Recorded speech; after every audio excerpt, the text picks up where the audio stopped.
dia 15 de fevereiro de 2023 e este é o episódio 235 do Podcast Ubuntu Portugal, o show sobre Ubuntu, software livre e outras cenas.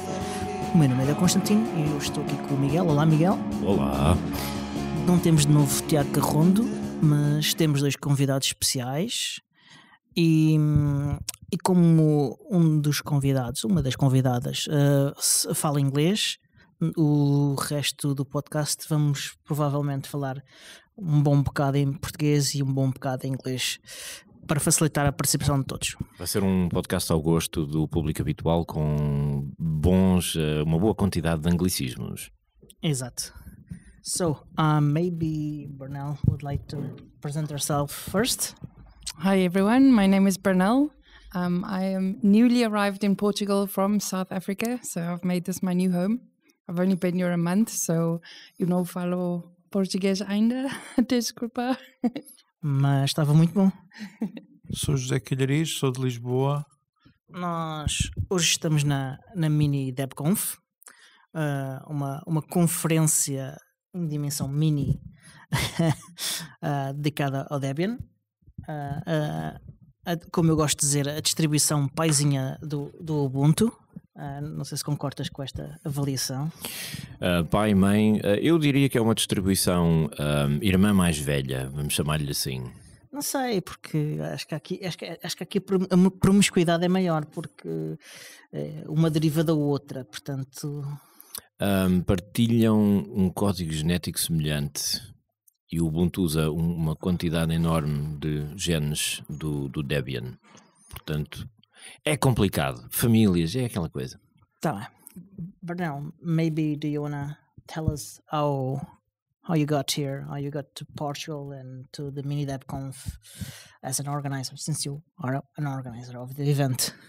Yeah, so Miguel asked me what gets me up in the morning, what's my driving force, and I think I would say that's frustration.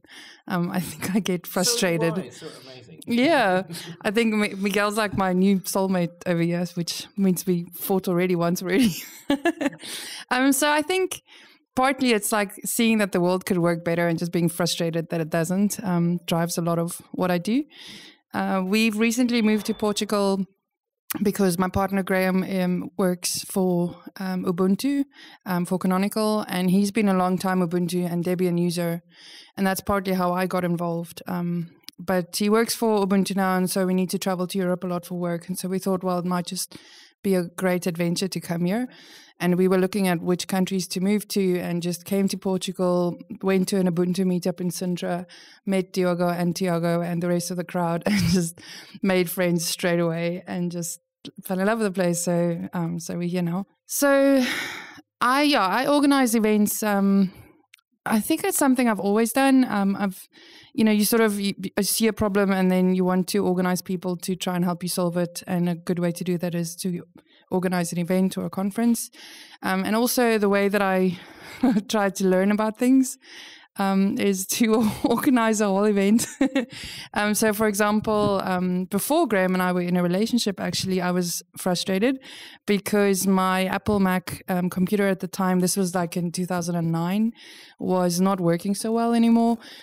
And I just couldn't justify the cost of buying a new one. And it just wasn't something that it wasn't as nice as I thought it should have been. And then Graham said, well, why don't you try Ubuntu? Because I hated Windows. Like the first laptop that was gifted to me had Windows on it. And I gave it back. I was like, I can't use this. This is terrible. And so he said, well, I'll try Ubuntu. And I tried it and I just loved it. So I'm still on Ubuntu now.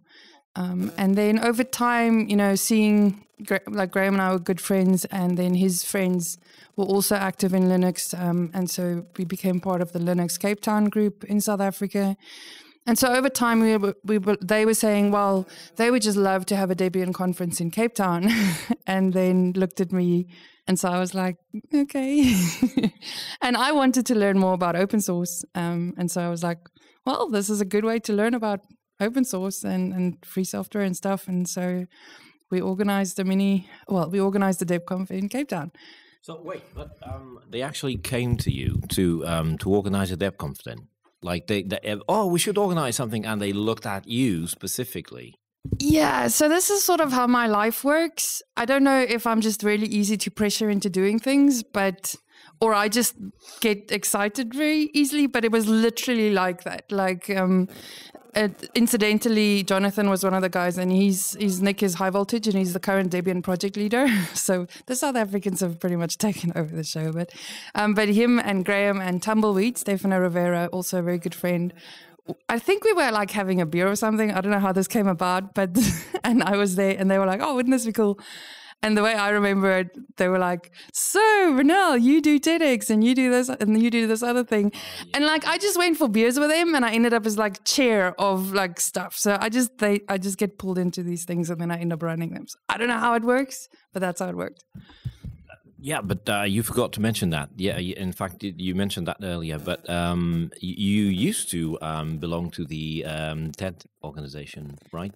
Yeah, so this is not the major international TED organization, but they've got this brand of smaller, independently organized TED events called TEDx. And what I liked about that is it's like a packaged event, and for a while it worked really well in getting people together. And so I really like that idea of having a little brand that you can just ship and go. So, but it's still very independent, it's still bottom up organized. So it didn't work for them, and I don't think I would. Ok. Voltando agora aqui um bocadinho em português, José, tu és de Lisboa, portanto já sabemos como é que tu aqui chegaste, vieste a pé. Aliás, acho que trabalhas aqui no Instituto, portanto vieste mesmo a pé algumas dezenas de metros. Mas como é que te envolveste primeiro com o Debian e depois com a organização desta MiniDebConf? Bom, envolvi-me com a Debian há muitos anos atrás, quando queria aprender Unix e Linux, e descobri que a Debian era a distribuição que mais se aproximava daquilo que eu queria aprender a usar, que era ser um administrador, ser um utilizador do Unix, e foi assim que eu entrei na Debian há muitos anos atrás como mero utilizador. Quanto à realização da conferência, é assim, eu no técnico tomo conta de servidores Debian, e há muitos anos tive a oportunidade de ir à primeira DebConf em 2007 em Edimburgo.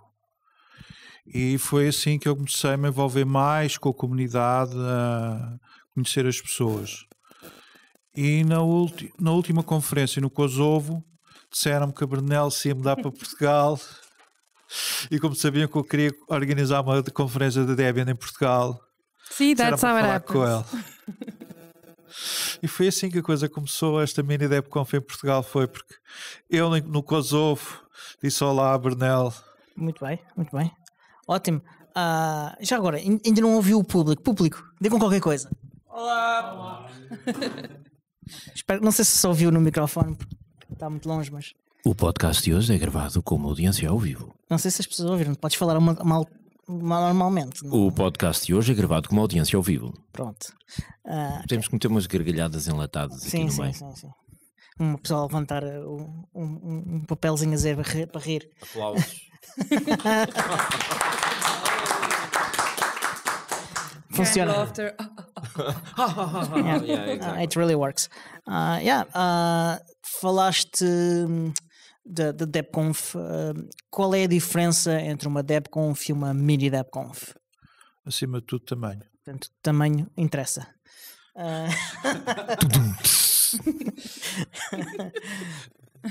Como é que... Okay. Isto está a correr muito bem. Tá. Como é que foi a tua primeira experiência numa DebConf? Bom, eu cheguei a Edimburgo como um mero participante de uma conferência vulgar, com aquelas cheio de manias e de exigências, e deixei-me levar. Foi uma semana de palestras, foi uma das melhores conferências de Edimburgo. Tinha muita participação de empresas a patrocinar, porque estávamos à beira do estouro da bolha das .coms. Estava lá a Google, estava lá a Sun, ainda era a Sun, e comecei a conhecer, depois conheci gente, porque há um evento todos os anos que é o chamado Day Trip, que é o dia da viagem, que a pessoa vai conhecer a região, e dessa vez tínhamos de formar grupos de 5, salvo erro, por causa dos bilhetes de comboio para serem mais baratos. Eu fiquei a conhecer algumas pessoas, entre elas não me lembro do nome, peço desculpa. Conheci pessoas e começaram-me a mostrar melhor o que acontecia à conferência, acabavam as palestras e se ia para o night venue, ou seja, o local onde as pessoas passavam a noite a trabalhar, e neste caso a jogar mal, um jogo também muito famoso de Debian, e fiquei a conhecer mais algumas pessoas e foi aí que eu fiz os primeiros contactos para poder fazer upload dos meus primeiros pacotes Debian para a Debian. Ok. Para quem não conhece, eu inclusive, como é que é esse jogo?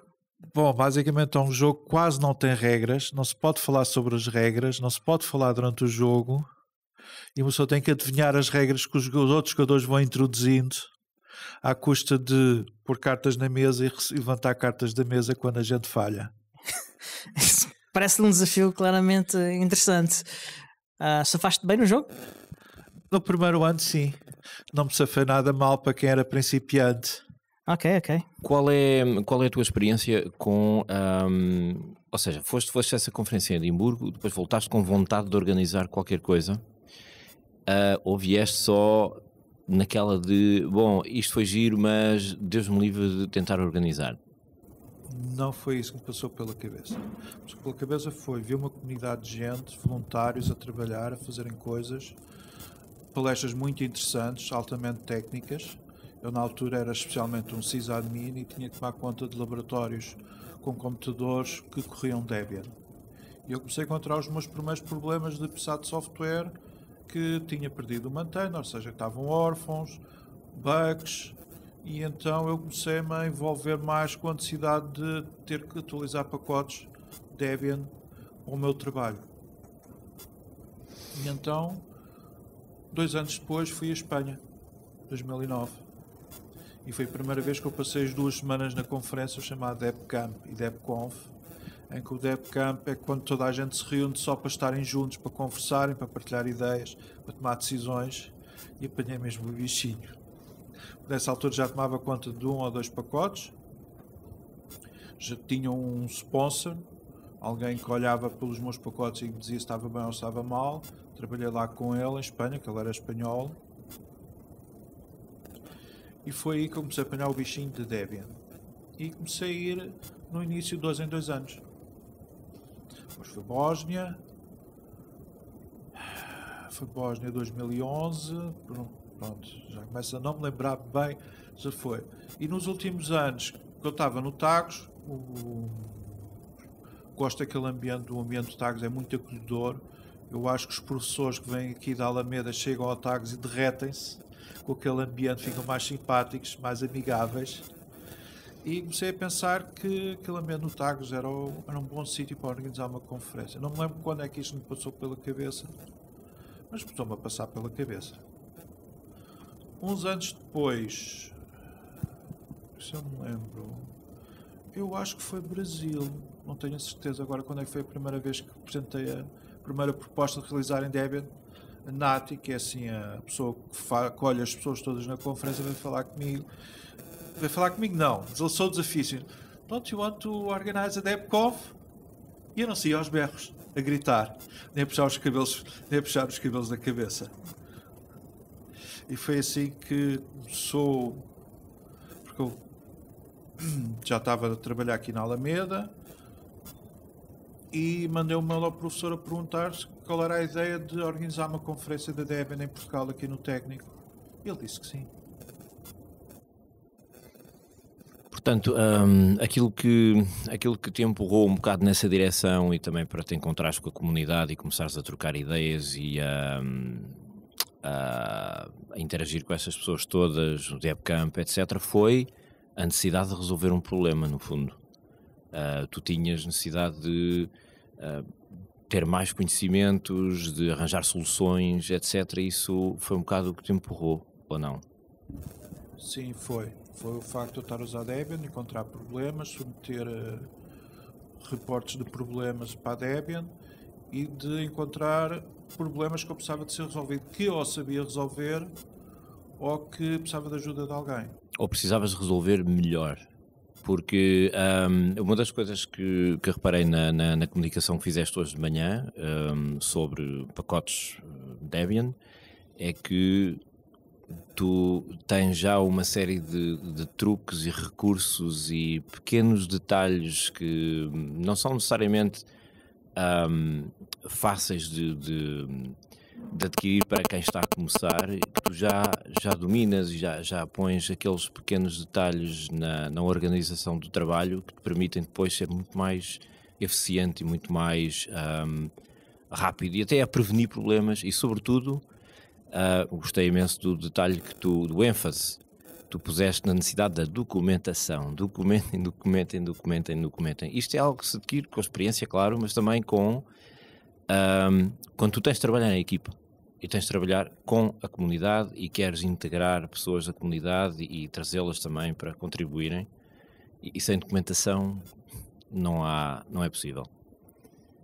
E isso faz parte desse movimento dinâmico. Porquê é que eu estou a falar disto? Porque agora vou ter que virar para os anglicismos no instante. Bernelle had also a very interesting discussion with everyone.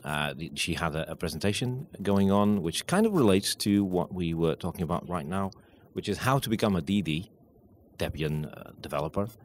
And she also puts a great emphasis on the need for proper communication, and above all, how do you motivate people to join the community? What drives them? And we were discussing this right now, which is José, for example, was motivated in a way, like most of us, I think, to solve a specific problem or solve a collection of problems. And that, in my view, seems to be the most effective way to propel people into wanting to join community and contribute and so on. Because in the end, you end up not just trying to find a solution for your problem, obviously, but you feel motivated, thanks to, sometimes positive feedback, to actually want to give something back. So, do you have any comment on that? Yeah, absolutely. I agree. I think the best way to get into Debian is if you have an itch that needs scratching, if you have a problem that needs solving. Because even if you just want to contribute, it's a bit like jumping into the sea. You don't know where you want to go. So starting with something that you want to achieve, and that could be technical, it could be social, it could be more from a governance perspective, whatever, but you need a clear need for that. And I think Debian is a great community to join because there's very niche interests, and so it may be hard to find the person that can share your interest and contribute to you, but once you have found that person, there's someone there, and sometimes it feels like the only person in the world that cares about this really arbitrary thing also, that you also care about is there.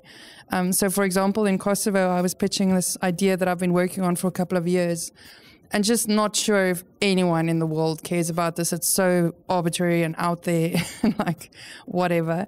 And then one of my friends actually, who didn't really listen to this idea before because he was like, look, Bernelle, you're in your corner. You do, like, I don't care. But then when I explained it, he was like, oh, actually, you know what? This really links well with this other idea that I'm really passionate about. And we found that small area of overlap, which is about solid data, linked federated data, and started working together on that, and that was completely unanticipated and just magic, and just really helps to have someone who goes, I don't care about 99% of what you care about, but this one thing, that's really where the minds meet. And so that is an entry point into the project. And so I think that's really awesome.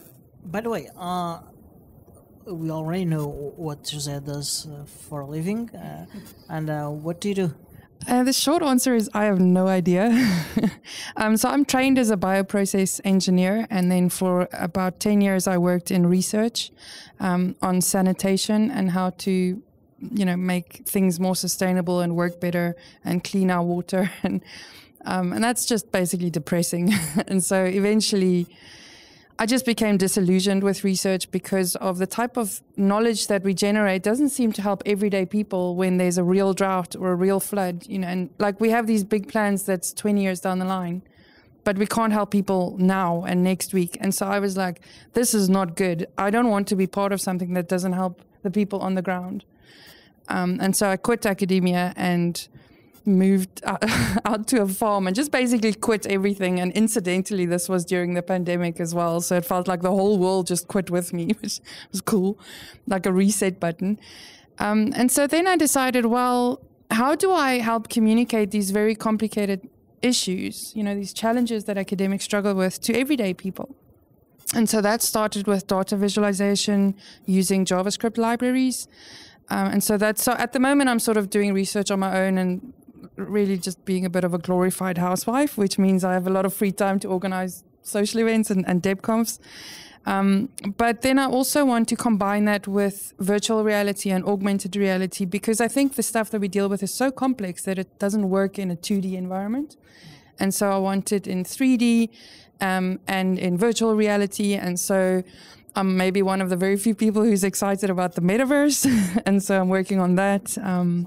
A bit of everything. About Overt that we had, the two presentations that we had at this MiniDebConf were really interesting to you. Yes, I actually begged for him to come here. So Verta is like an open source virtual reality platform, and so it doesn't have the challenges that, the things that made us disillusioned and just tired about the metaverse because of the recent media hype. Verta takes all the good bits and none of the bad bits.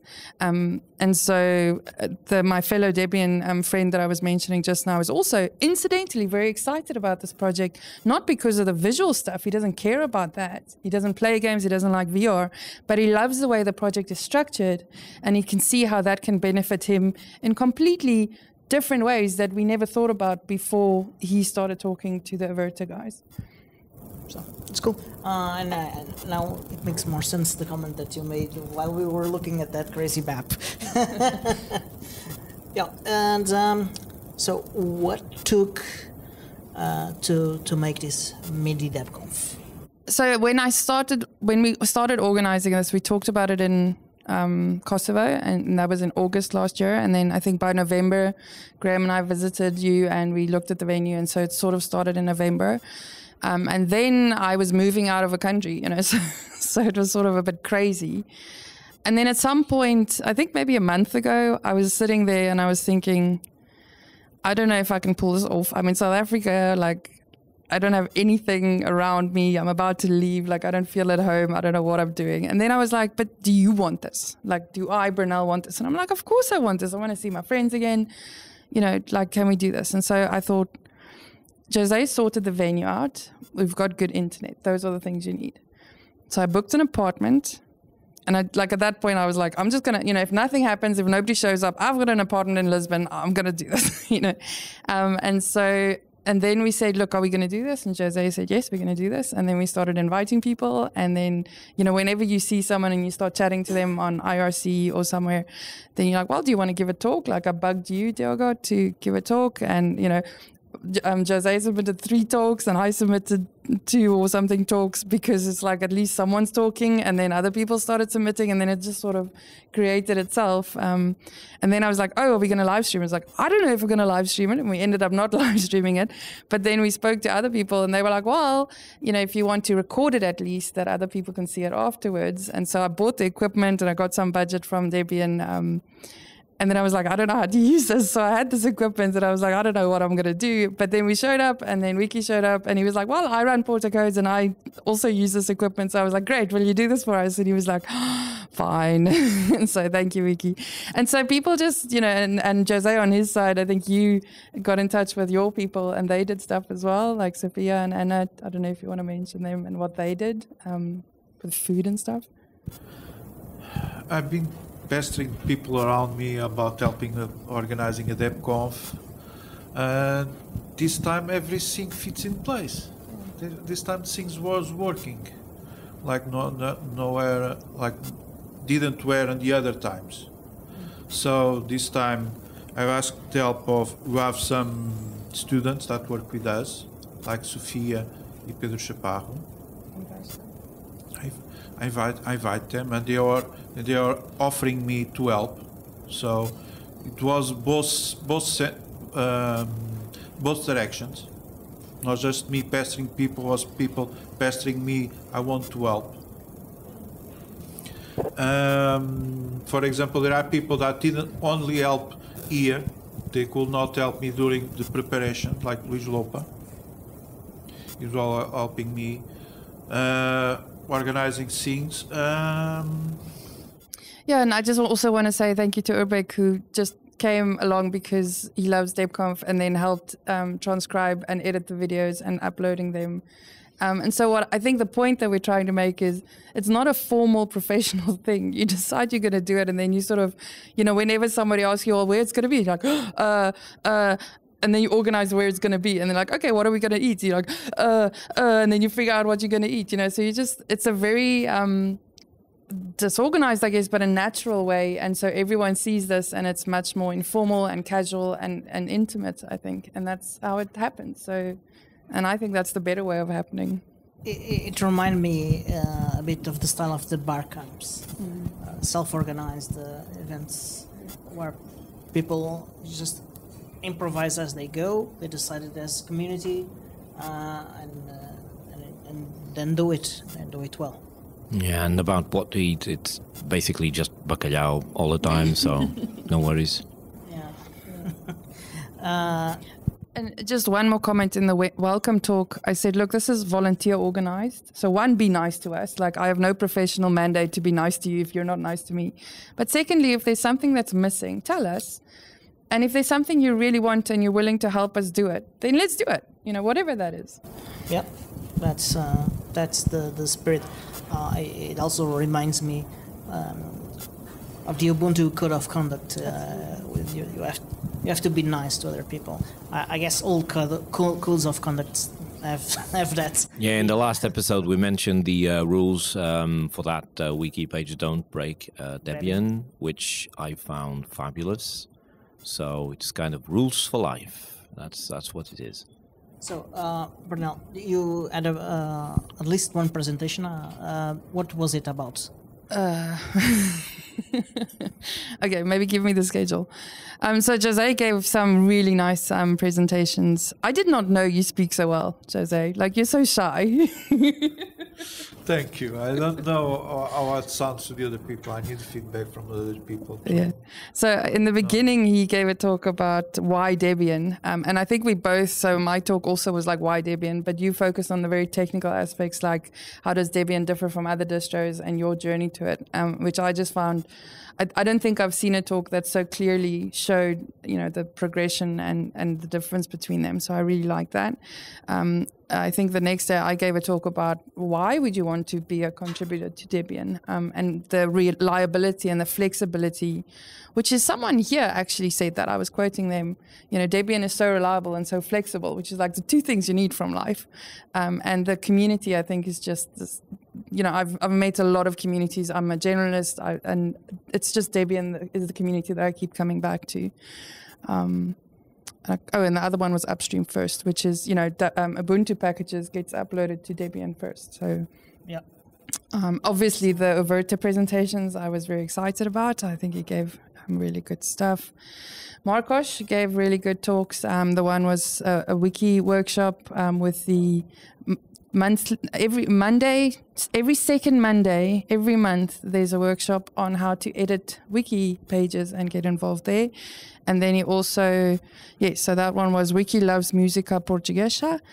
And the other one he gave was I Love Free Software Day, which was on Valentine's Day. And I think that's a much better use of Valentine's. So that was really awesome as well. Yeah, Maratu can make anything sexy, to be honest. I mean, I was delighted to hear his talk, and I was like, oh my God, I feel so horny right now. No, obviously not. Yeah, but no, you can tell that his enthusiasm and his passion is like, you can feel that. Yeah, it thrusts enthusiasm towards you. Yeah. Oh, definitely, yes. I'm glad I'm sitting down. Anyway. Is this going to get edited out? Not usually. We in Portuguese we say descambar for when this takes the wrong turn. Mm-hmm. Okay, so yeah, get used to that. So side quest. Exactly. Okay, and you, José, can you give us maybe an abstract to your presentations? When Bernelle asked me to do some presentation, I was thinking, okay, we don't have content. We have to do something. I started thinking, what I can talk about easily, because I'm not a person to speak very much, to give talks, that kind of things. But this time I was thinking, oh, I can talk about 3 things. How I started on open source. Another thing is that I use Git and Subversion as a way to manage my home directory. This came from a very old articles that I've read many years ago that I found very interesting, and because they were not updated for Git, I was thinking, oh, maybe it's a good time to do an update and explain what I am doing. And the third one is my experience doing private package, because when I was on campus Tagus Park and I managed several computers and one multi-user server, and I've learned very much how to do private package, and it was a good introduction on how to do proper Debian package. Can I continue with more talks and things? Yeah, sure. So I'm looking at Paula Simush, is that, yes, who's like a powerhouse from the back, and I think contributes a lot to opinions generally, and probably also to Markosh's sexiness, if you want to call it that. And I think what Paula and I share is this passion for community. And then Wiki in the back, they spoke about running Porto codes and his challenges and highlights from the last 10 years. And so my other talk was about this, how do we build this community? And a comment on Mastodon was like, well, you don't integrate the community, you integrate into the community. And I was like, I get that, but there's also a splintering, you can belong to Ubuntu, you can belong to Linux, you can belong to this, community and that community and that community. And there's a lot of overlap, but it's sort of like, as a non-IT technical person, I don't know where to start, And so I feel like that's a common thread. And I was so enheartened to hear about FSFE and what they do actually in more detail than I've ever done before. And the different interest groups that's out there, and that there are things that we can build on and make stronger. And so I think that was a real highlight for me of this MiniDebConf. Thank you, Paula. And José, so far, what was your highlights of the MiniDebConf? It's working. It is. It's working. It's amazing. Seeing people getting together and talking like a real DebConf, just smaller. Yeah, I really enjoyed the. I keep having this discussion with Diogo and Tiago as well frequently on the podcast. I can hear some people complaining about, but the community sometimes can be a bit nasty and there's a lot of vitriol and stuff like that. And I keep saying I do not have this experience at all. Because you're the one causing it.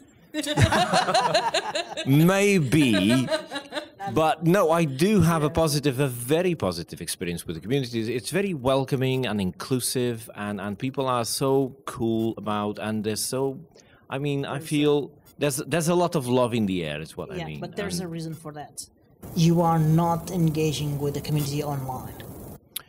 Probably, I don't know. You go to events, in events when people are face to face, and usually even the people that are predisposed to go to events, those are the nice ones, and those are the ones that do the real work usually.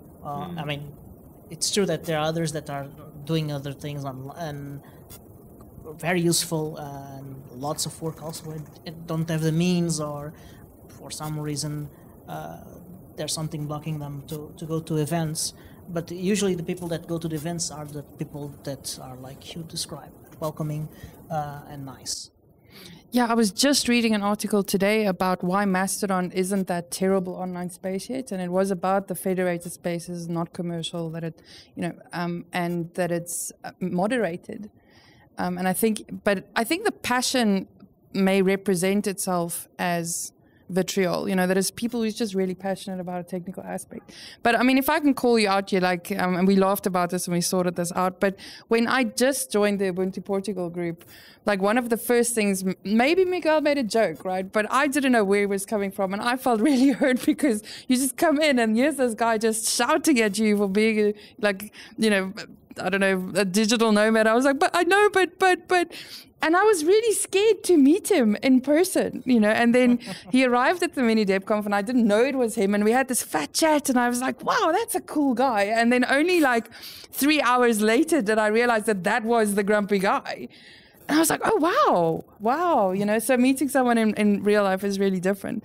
But I have to also say, I do know a lot of communities, and there's something special about, I think, particularly the Ubuntu Portugal group. I've just so enjoyed being part of your group, both in real life and online. So I do think you have something special specifically here. And then I wanted to say another thing about a conference. So I have this very scientific measure of when a conference works well, and it has to do with the noise. So if you have a very loud room where it's like it hurts your ears, then those people are probably either frustrated or drunk, or, you know, it's like, it's not a nice noise. You know, it's like very loud and sort of grating. And that's not ideally what you want. And then on the other hand, you can have something that's very quiet, and it means people are just looking for a polite excuse to leave. But then you have the golden middle, where there's this like murmur, this like constant low-level noise, which means people are really talking. They're really engaging about the deep stuff. They're problem-solving. They're really productive. And for me, every day at this MiniDebConf was like that. And I don't know what magic caused that, but it is amazing. I have literally goosebumps right now. Whoa.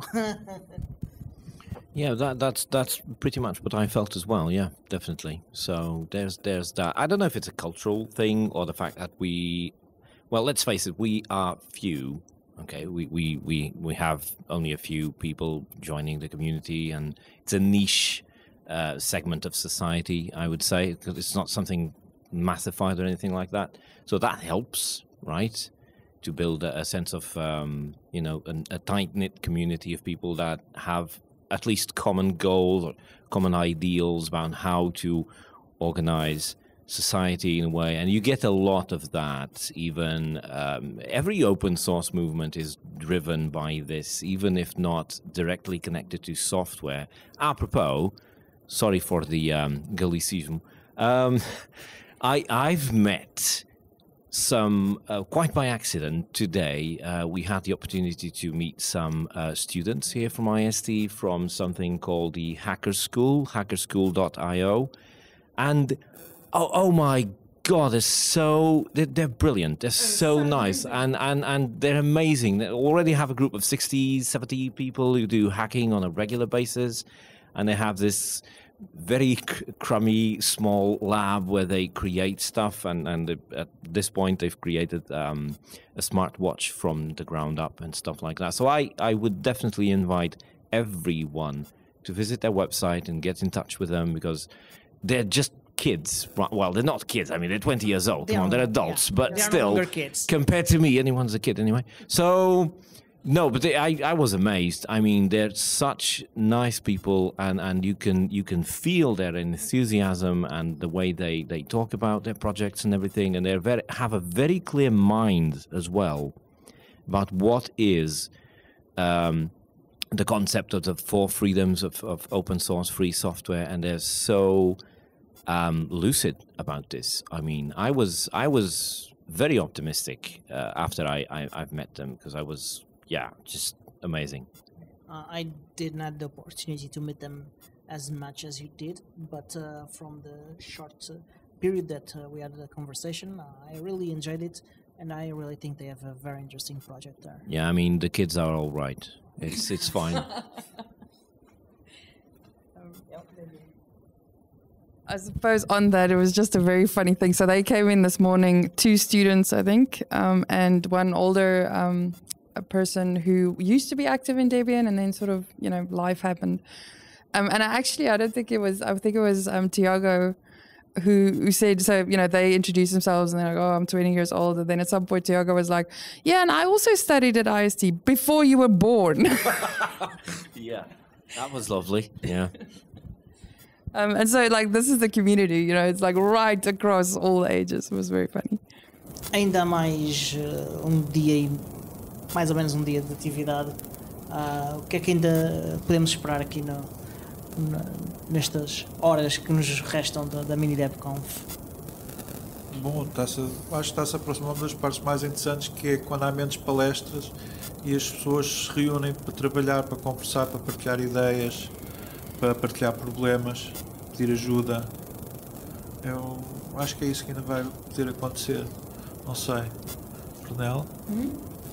What do you think we are still going to get from this MiniDebConf until the last few hours? Well, so we still have all of tomorrow, and I think we've had talks and socials, and now we like bug squashing, and I see a lot more people grouped and huddled around a bunch of computers. But it's also time for a bit of letting our hair down.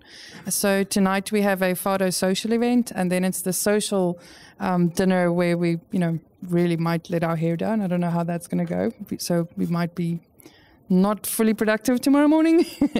And then I think we're also doing some Portuguese traditional music tomorrow afternoon. But yeah, it feels like you're just getting into the swing of things and then you have to leave. So it feels like the last day is always fully, on board, and where the real fuzzy connections get made. I was looking at the schedule here, and it seems that tomorrow we're going to have a talk about Learn GNU Linux and free software hands-on with someone called Diogo Costantino. I'm not sure if I'm pronouncing this right. I don't know who he is. Yeah. I have no idea. It's a presentation about one of the projects I've been more recently involved, Central Linux, which is something that I propose to the Ubuntu community in Portugal to kickstart. I'll give more details on the presentation tomorrow. Otherwise, I don't think there's a point to do it. It will be a short one, but I think it will be one that might create new opportunities to the community, to the Linux community, to the free software community, to the free culture community, and also to the Debian community, which I think has a real potential to strengthen itself here in Portugal and to do more things more times. Can I just say, I don't know if someone tells you this enough, but you are such an inspiration and you have such a vision. And you're my hero. And that's a mistake. Nobody should have heroes. I'm against the heroes. Okay, take the hero bit back. You're just... Thank you. There's going to be alcohol tonight, right? During dinner? Yeah. Yes. Yeah, so, you wait and see. I swear this time I will not sing. No, we have to sing. Can we sing now? No, don't. No, not enough alcohol so far. Don't encourage him. What was it? Come to me. What was the song you were singing from? There's also Come to Me. Yes, with the angry guy. It's from the Prodigy. Yeah. Yeah, so we should sing that now. No. I don't remember the lyrics. I remember parts of it, but not everything. Okay. After MiniDebConf, what will come? I don't know. It's time to do the wrap up. See what it went. Doing what. Talk between us to see what went well and what was wrong, and maybe prepare a next MiniDebConf. Having an idea of trying to find the right venue, the right place to have the big DebConf. That's interesting and promising. Is that kind of like an UbuCon, but with Debian, something of the kind? I don't know, maybe it's better to explain what is an UbuCon. Mm-hmm. So the UbuCon, the definition that is or was in the wiki, is that there is a community-organized conference to celebrate Ubuntu and its community. So it is not a very narrow description, and this has allowed us to do lots of different things, and has even become vacation venue for families. So I felt a little bit of that at this MiniDebConf. Maybe not as much because it's mini, but for the descriptions that you gave me, José, it's not very dissimilar from DebConfs. Maybe I never was in the Ubuntu Con, so I don't know how different are, because I'm not the right person to tell this, but people feel there are some difference between Ubuntu people and Debian people.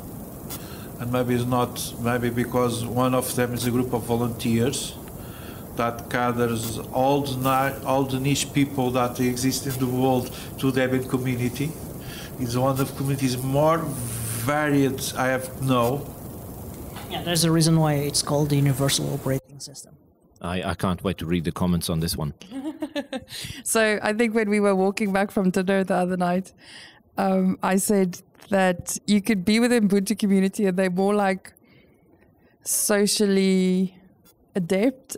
You know, they present better. You know, they might wear a suit sometimes. And I mean, you know, look at Miguel and look at Diogo. They sort of look presentable, whereas the rest of us, yes, you know, you look sharp. Whereas the rest of us look like we've gone disappeared into a bush for 3 weeks and only just re-entered society, except that that's how we always look. But I think But you remember about Tiago. Oh yeah, no. But he's a surfer boy. But then I said, look, you can hang out with the Ubuntu community and that'll be fun, but you'll get bored. And then you might hang out with the Debian community and be very interesting, but you might get angry because everyone has opinions. So I think there is a decent amount of overlap, but yeah, they do. But I think that's a very good description that you said about UbuCon. Debian conference is officially organized by the Debian project, but because we're all community and we're all volunteers anyway, it sort of defaults to that as well. So I think the ideologies might be slightly different. The people attending might look slightly different, but it sounds like there's a lot of overlap. Maybe someone from the audience has something to comment about DebConf and what was their experience here. So someone wants to chime in? Gerardo? Okay. Gerardo, come forward. It's harder for us to get there. So for those that don't remember, Gerardo has been on our podcast a couple of times. He's the president of the Open Source Business Alliance, yes. So tell us, what has been your experience at MiniDebConf Portugal? Oh, I really enjoyed it. I really like when the communities come together, and I wasn't aware that we already had so many people forming a Debian community here in Portugal, and I hope that we can have more, not a MiniDebConf, but at least more workshops, more meetings of this community, and that entices more communities of the open source. Ubuntu community doesn't need this. They already have their meetings set up, but there are lots of other communities, and I suppose the Red Hat community, Fedora, the SUSE communities, just to speak of the distributions, they all join together and try to also organize a few meetings. So you were talking to me about the GLAMs, the cultural GLAM? Yes, galleries, libraries, archives, and museums. I'm personally trying to get them to organize a few more open meetings like this, and there seems to be some interest in doing that. Yeah, it was so great talking to you, Gerardo, and I would love to see more like cross-community events and like fun things that's also like cultural, but also tech and also like all these things, you know, it'd be so cool. You were talking about the hacker school here in the Instituto Superior Técnico. They actually, I just saw their page. They actually have a few projects where they do this cross-pollination. So they have a few that mixing technology and arts. Yeah, and what I find most interesting about them is that they really do practice and promote a culture of not just open source software, free software, but also hardware as well, and they combine them together, which is like key for, you know, get things going. Yeah, and to complement something that Gerardo said, this year we had a new instance of the librarians and archivists open source event. So I think this is something that is picking up, and hopefully there will be many more of it, and hopefully that we'll have more MiniDebConfs or something else with Debian, where the Ubuntu community can get a bit more involved, because Debian is the foundation for Ubuntu, so we'll have a very big interest that Debian drives.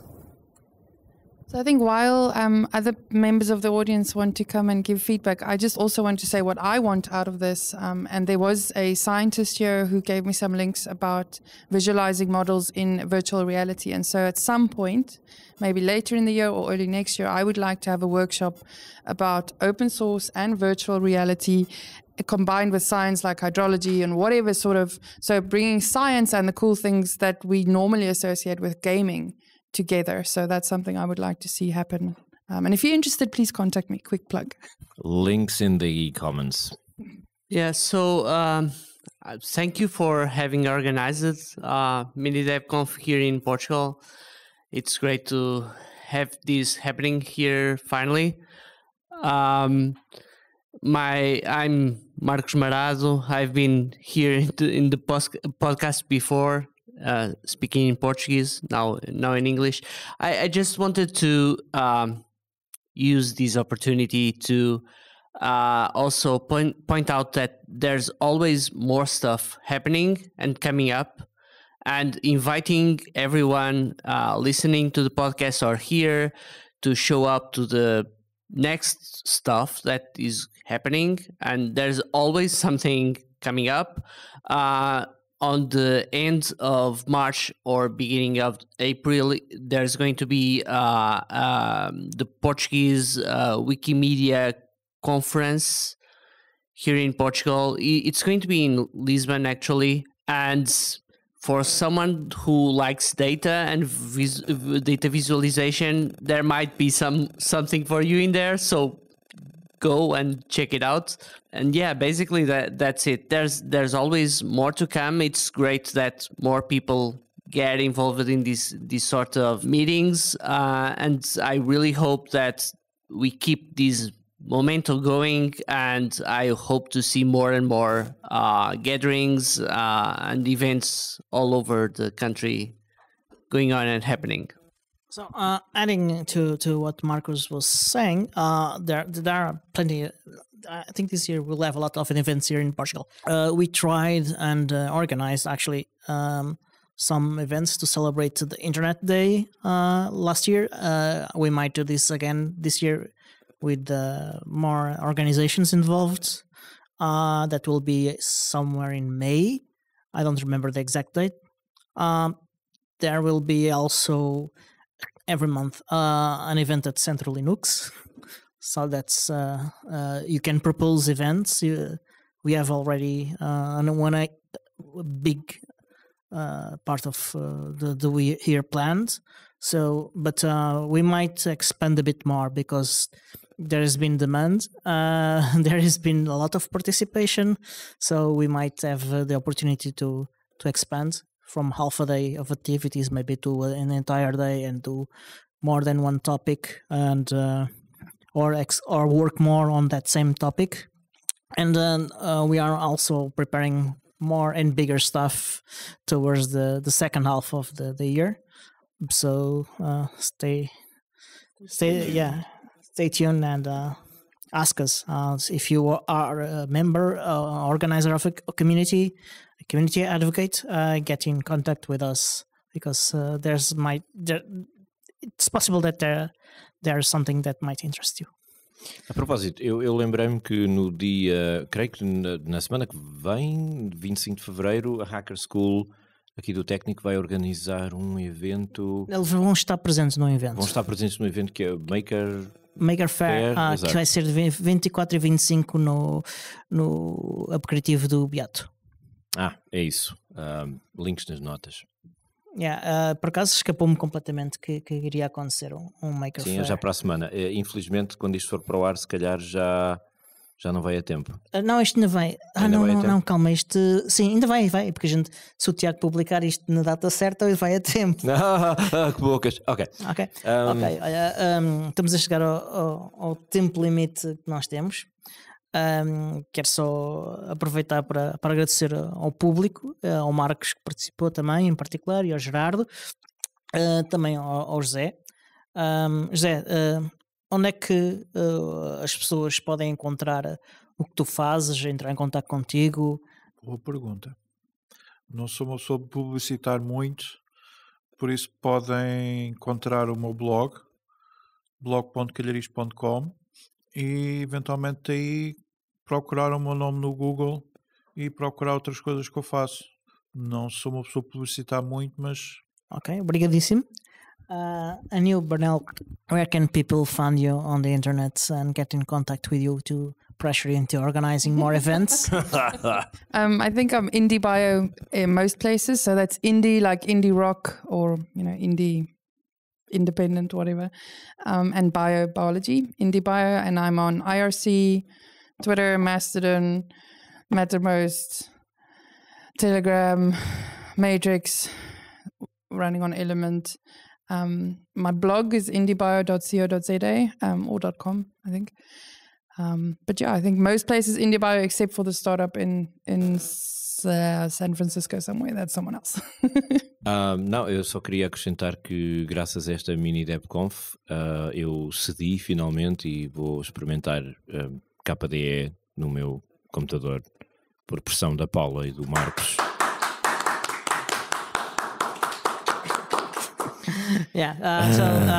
It's just another roundup of applauses to the organizers of the event, which very much deserve it.